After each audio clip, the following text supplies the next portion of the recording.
Walter White's best Breaking Bad enforcer once faced off against Commander Sisko in a very early episode of Star Trek: Deep Space Nine. Years before Breaking Bad became a TV sensation, the actor behind one of its best-loved characters faced off against Commander Benjamin Sisko, Avery Brooks, in a forgotten episode of Star Trek: Deep Space Nine. Having existed in one form or another since 1966, Star Trek has paid host to a wealth of acting talent over the decades, many of whom have taken a role purely because they love the franchise. For example, Whoopi Goldberg signed on to Star Trek: The Next Generation after her role in Steven Spielberg's The Color Purple was nominated for an Academy Award out of sheer love for the original series. Star Trek: Deep Space Nine was no exception, and its recurring guest stars included Oscar-winning actress Louise Fletcher as Kai Wynn and The Princess Bride's Wallace Shawn as Grand Nagus Sek. They weren't the only actors with impressive resumes cast in Star Trek: DS9 Season 1,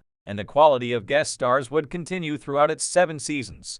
One actor who was cast in DS9 would go on to become a big star in Breaking Bad, a show that made a virtue of the very storytelling techniques that the forward-thinking DS9 introduced to Star Trek. Breaking Bad's Mike's forgotten Star Trek role explained. In Star Trek: Deep Space Nine Season 1, Episode 13, Battle Lines, Commander Sisko and an away team are thrown into a never-ending war on a nightmarish planet where it's impossible to die.